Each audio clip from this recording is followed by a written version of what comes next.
Taң erteң okugan Kur'an turalı Allah özüm ne degen? İnna Kur'anel fajri kana meşhuda. Taң erteң okugan Kur'an'a perişteler kelet, güve bolat. Kelsin perişteler, bugün ayabay köp jumuşlarım var.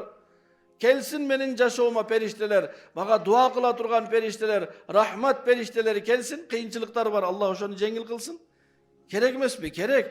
Periştelerdi çakırudun jolu, Kur'an okuylu.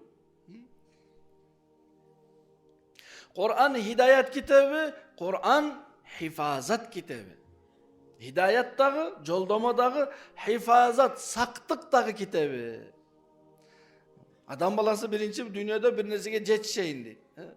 Jetiştiği emi jogotboyun deyip. Den soluk Allah berdi emi uşunu jogotboş gerek. Kantip. Allah Taala baylık berdi emi uşunu saktap kalış gerek. Jogotboş gerek. Uğul kız perzent berdi emi uşunu saktaş gerek.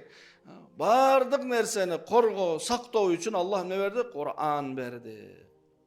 Kur'an hifazat. Hidayattagı kitabı, hifazattagı kitabı.